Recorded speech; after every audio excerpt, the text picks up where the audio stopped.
In truth, it is a struggle for civilization.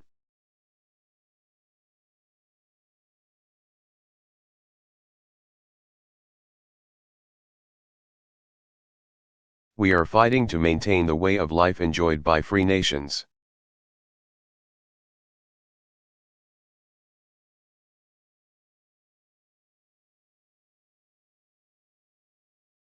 And we're fighting for the possibility that good and decent people across the middle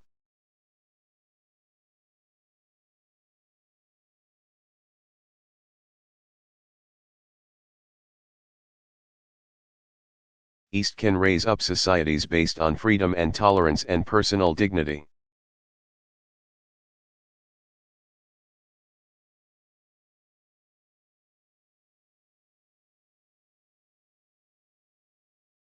We are now in the early hours of this struggle between tyranny and freedom.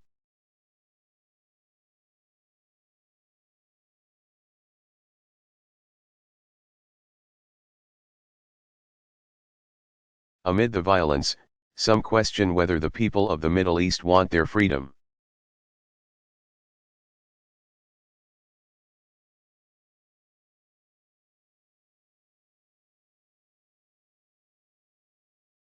And whether the forces of moderation can prevail.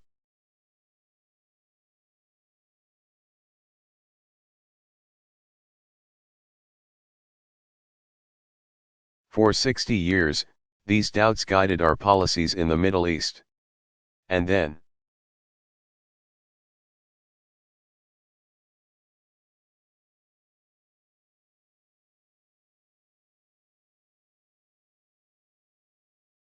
on a bright September morning, it became clear that the calm we saw in the Middle East was only a mirage.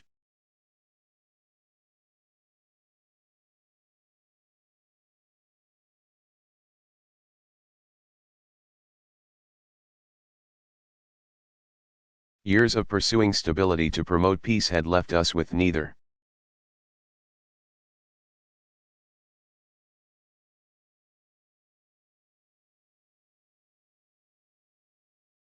So we changed our policies, and committed America's influence in the world to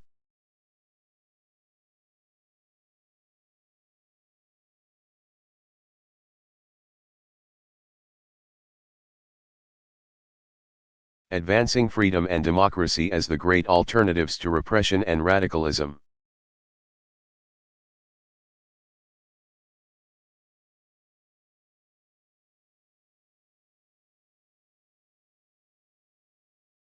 With our help, the people of the Middle East are now stepping forward to claim their freedom.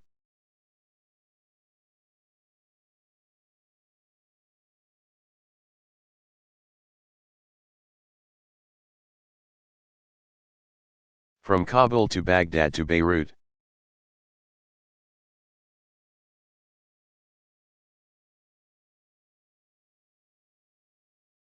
There are brave men and women risking their lives each day for the same freedoms that we enjoy.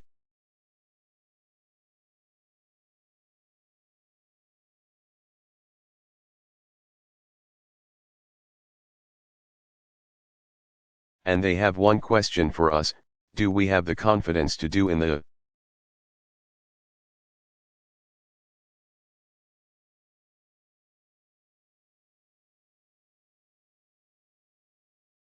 Middle East what our fathers and grandfathers accomplished in Europe and Asia?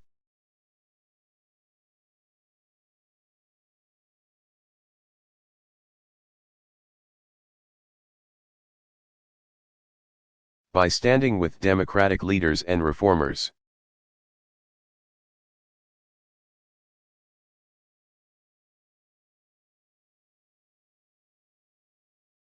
By giving voice to the hopes of decent men and women, we're offering a path away from radicalism.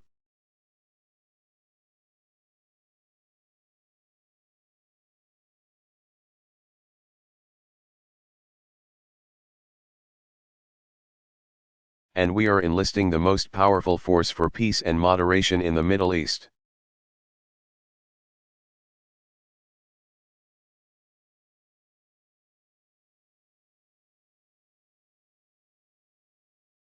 The desire of millions to be free.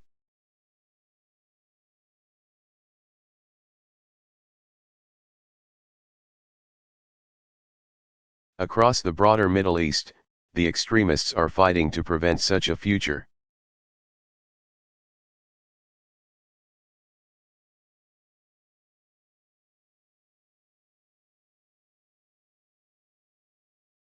Yet America has confronted evil before.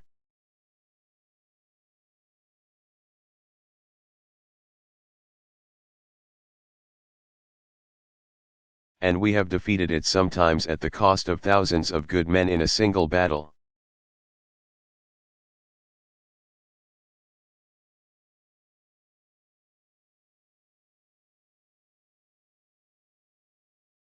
When Franklin Roosevelt vowed to defeat two enemies across two oceans,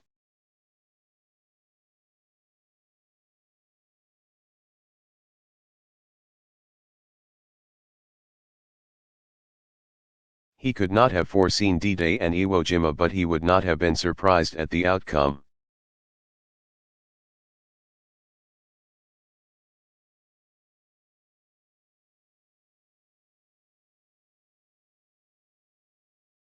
When Harry Truman promised American support for free peoples resisting Soviet aggression,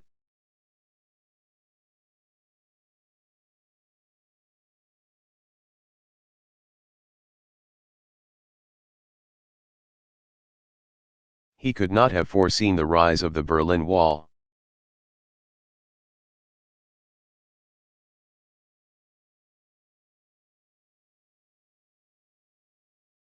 But he would not have been surprised to see it brought down.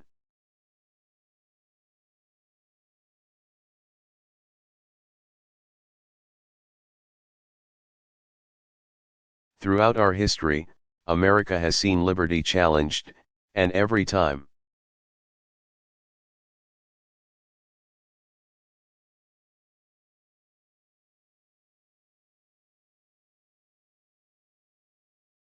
we have seen liberty triumph with sacrifice and determination.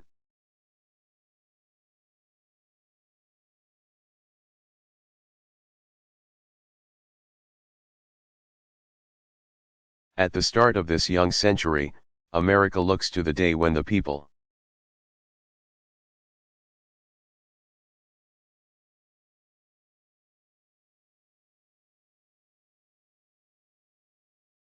of the Middle East leave the desert of despotism for the fertile gardens of liberty.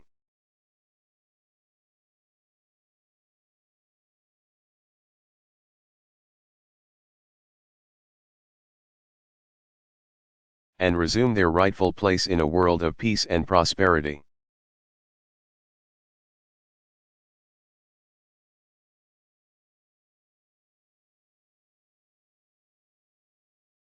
We look to the day when the nations of that region recognize their greatest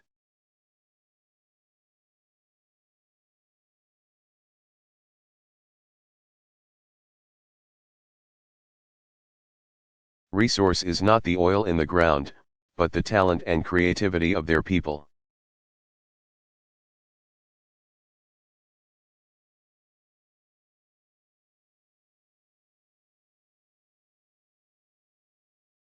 We look to the day when moms and dads throughout the Middle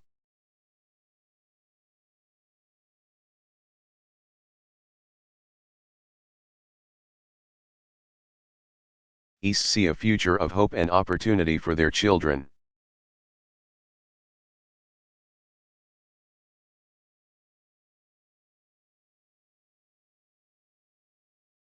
And when that good day comes, the clouds of war will part, the appeal of radicalism will decline.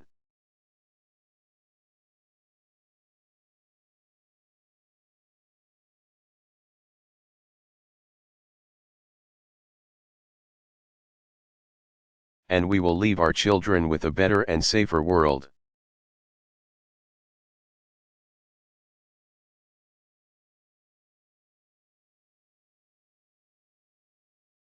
On this solemn anniversary, we rededicate ourselves to this cause.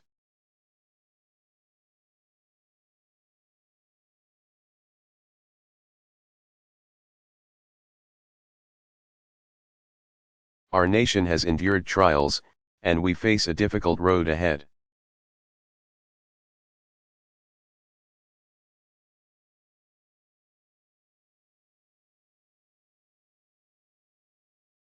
Winning this war will require the determined efforts of a unified country.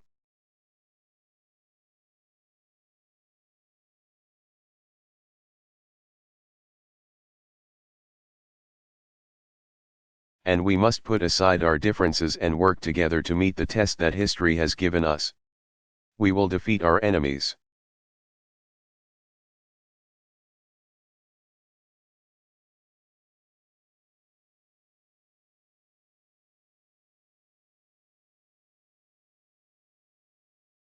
We will protect our people. And we will lead the 21st century into a shining age of human liberty.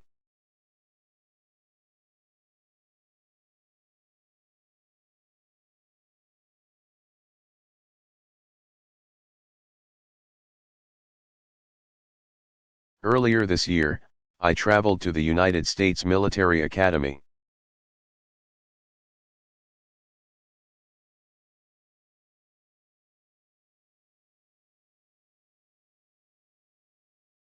I was there to deliver the commencement address to the first class.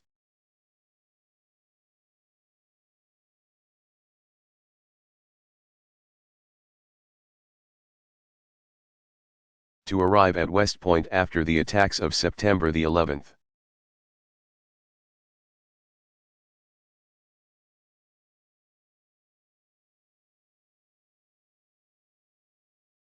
That day I met a proud mom named Rose Ellen Dowdle.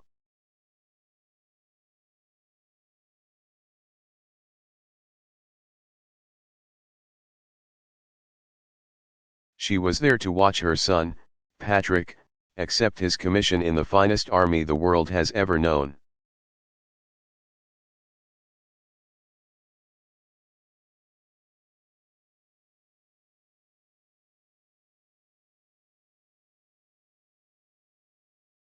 A few weeks earlier, Rose Ellen had watched her other son, James, graduate from the Fire Academy in New York City.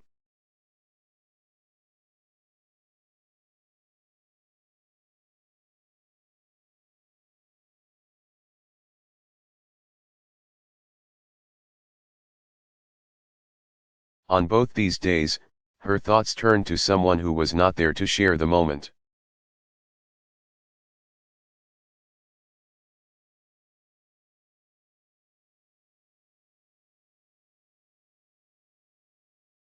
Her husband, Kevin Dowdle.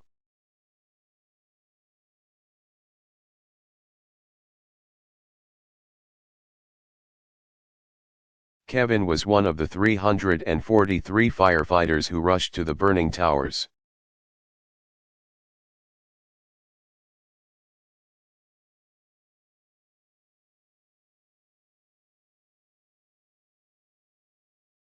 Of the World Trade Center on September the 11th and never came home.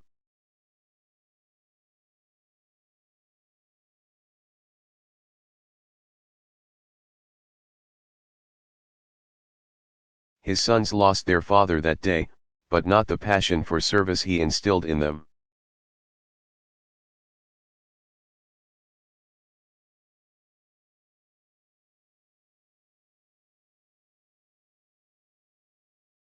Here is what Rose Ellen says about her boys: as a mother, I cross my fingers and pray all the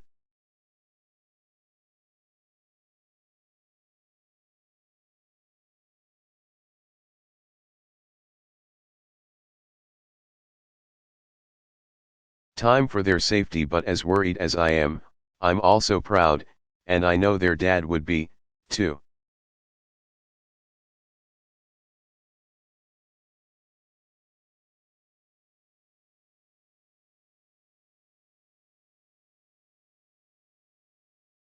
Our nation is blessed to have young Americans like these, and we will need them.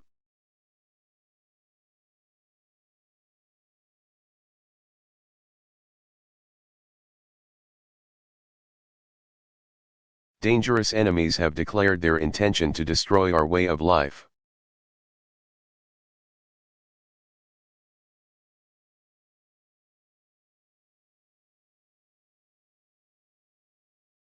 They're not the first to try, and their fate will be the same as those who tried before. 9/11 showed us.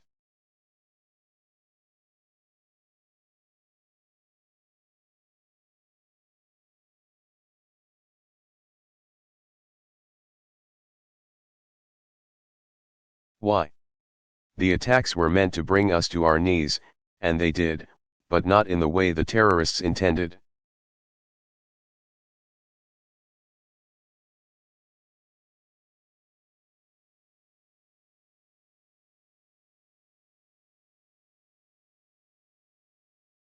Americans united in prayer, came to the aid of neighbors in need.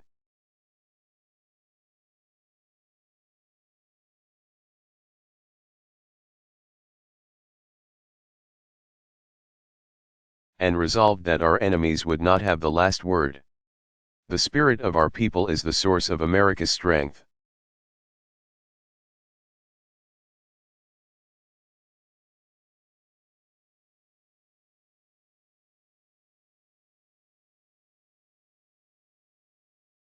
And we go forward with trust in that spirit, confidence in our purpose.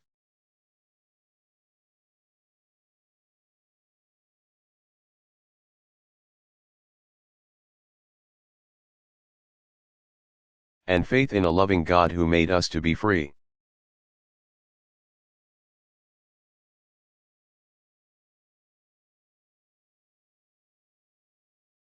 Thank you, and may God bless you.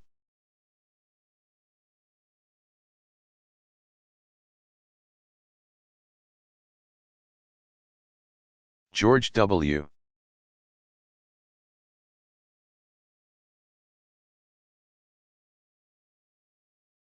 Bush.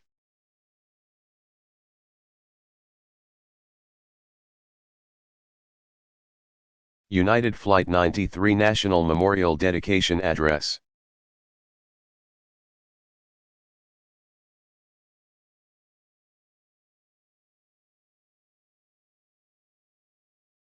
Delivered September 10, 2011, Shanksville, PA.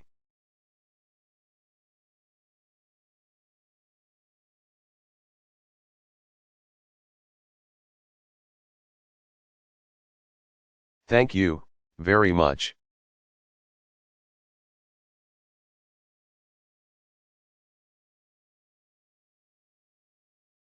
Mr. Secretary, thank you very much.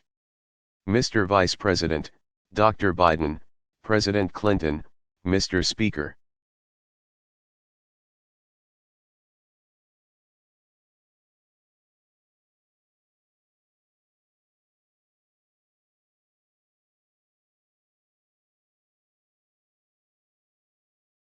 Members of Congress, my friends Tommy Franks and Tom Ridge, thank you for helping raise the money for this memorial.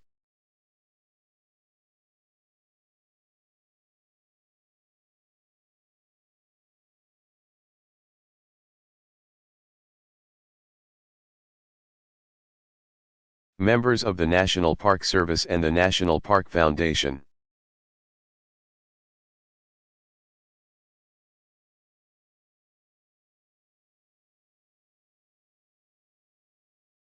All those who supported this memorial, but most importantly, the families of Flight 93.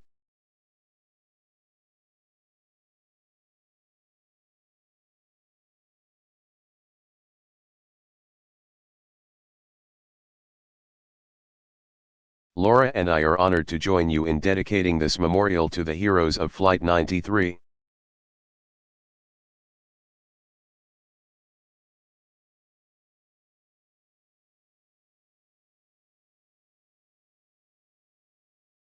When the sun rose in the Pennsylvania sky 10 years ago tomorrow, it was a peaceful September morning.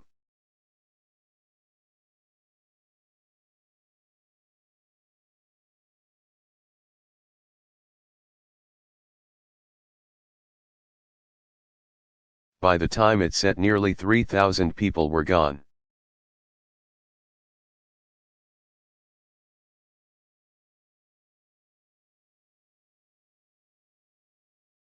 The most lives lost on American soil in a single day since the Battle of Antietam.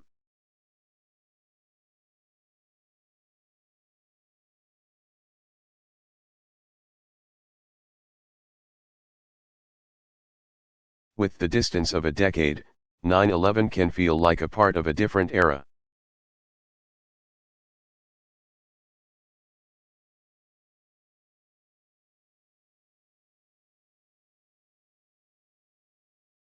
but for the families of the men and women stolen.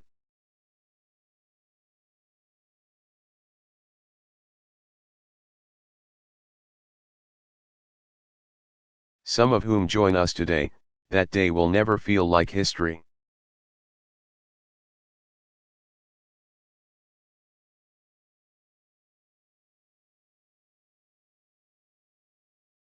The memory of that morning is fresh, and so is the pain.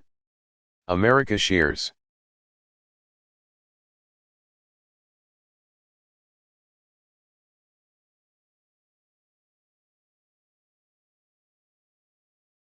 Your grief.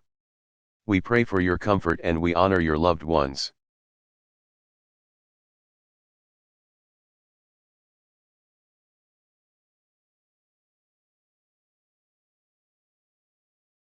September the 11th, 2001, innocent men and women went to work at the World Trade Center.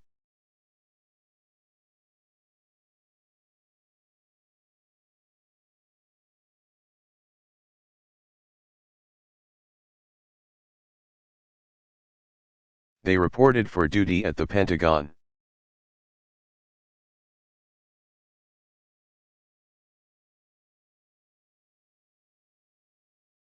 They boarded American flights 11 and 77.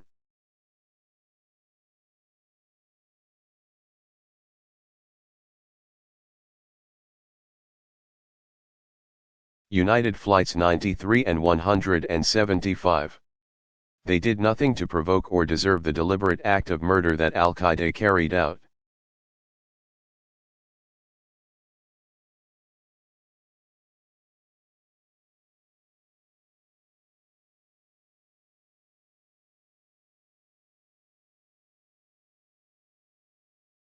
One of the lessons of 9/11 is that evil is real, and so is courage.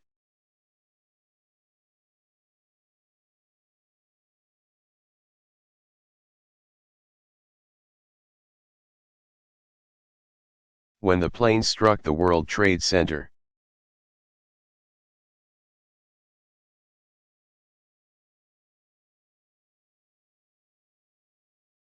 firefighters and police officers charged up the stairs into the flames.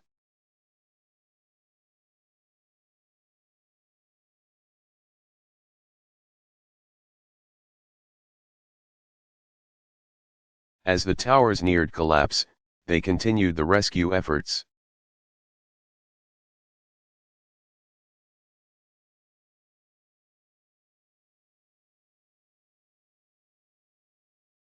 Ultimately, more than 400 police officers and firefighters gave their lives.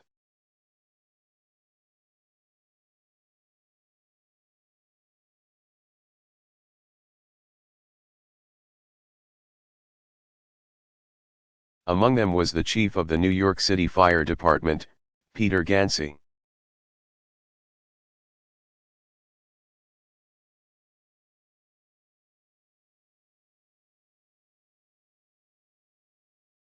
As a colleague put it, he would never ask anyone to do something he didn't do himself.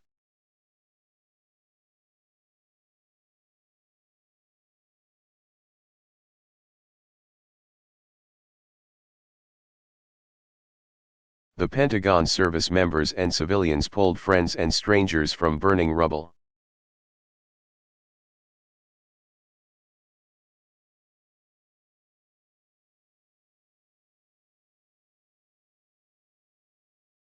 One Special Forces soldier recalls reaching through a cloud of smoke in search of the wounded.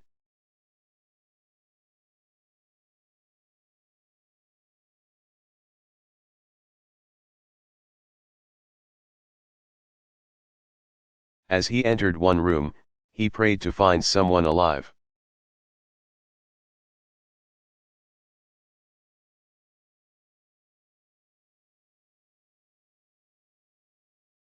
He discovered a severely burned woman and carried her to safety.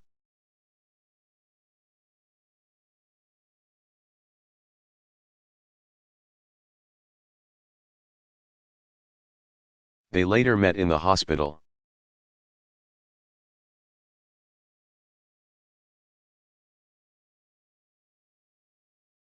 where she explained that she'd been praying for rescue.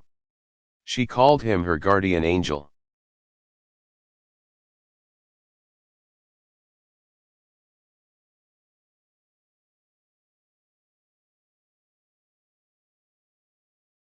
And then there's the extraordinary story we commemorate here.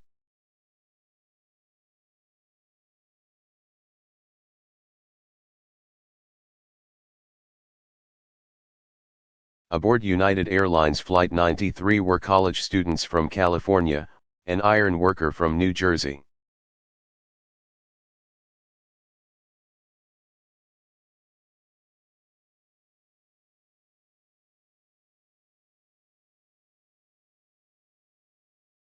Veterans of the Korean War and World War II, citizens of Germany and Japan.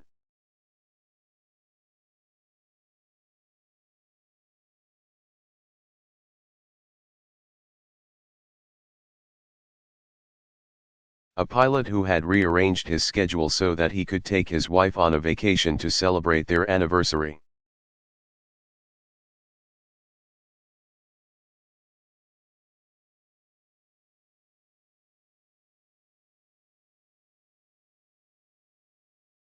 When the passengers and crew realized the plane had been hijacked, they reported the news calmly.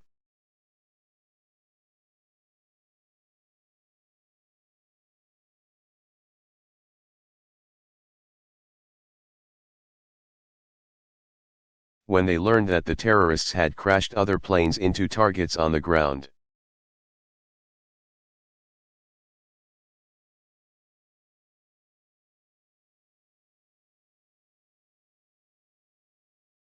They accepted greater responsibilities.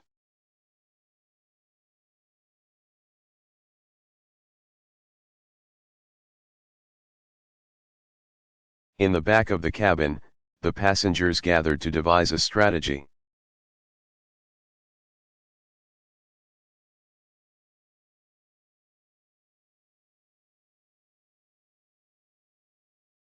At the moment America's democracy was under attack, our citizens defied their captors by holding a vote.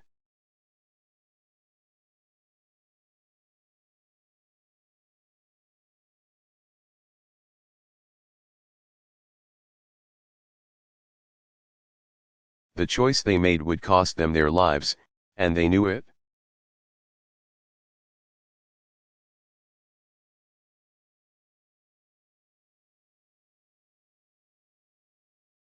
Many passengers called their loved ones to say goodbye, then hung up to perform their final act.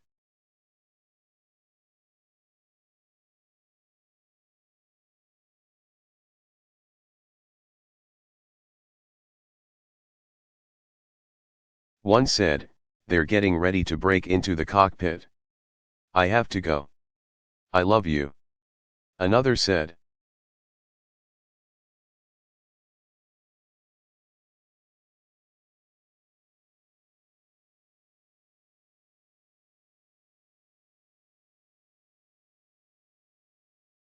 "It's up to us. I think we can do it."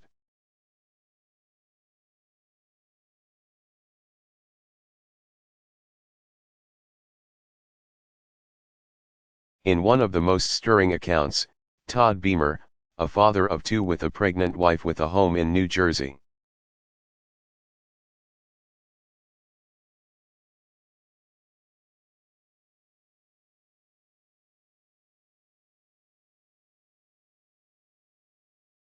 Asked the airphone operator to join him in reciting the Lord's Prayer.